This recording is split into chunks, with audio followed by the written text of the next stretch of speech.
ঈদের সিনেমা জিন 3-তে নুসরাত ফারিয়া আসছে। রোজার ঈদে মুক্তি পাচ্ছে সিনেমা জিন 3। এতে কেন্দ্রীয় চরিত্রে অভিনয় করেছেন নুসরাত ফারিয়া। 2024 সালের ঈদের চলচ্চিত্র জিন 2 এর সাফল্যের পর এবার আসছে এর তৃতীয় কিস্তি জিন 3। সিনেমাটি পরিচালনা করেছেন কামরুজ্জামান রুমান। এতে নুসরাত ফারিয়ার বিপরীতে অভিনয় করেছেন আব্দুন নূর সজল।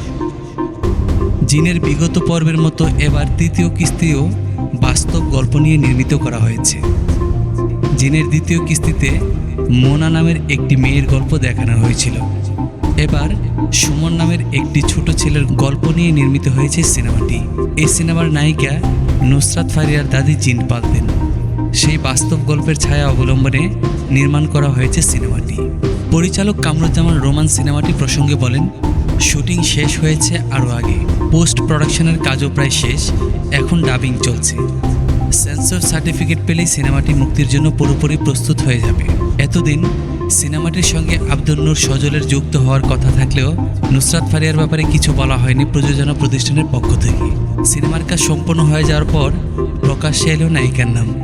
সব ঠিক থাকলে এবারের ঈদ উৎসবে সিনেমাটি দেখতে পাবে দর্শক।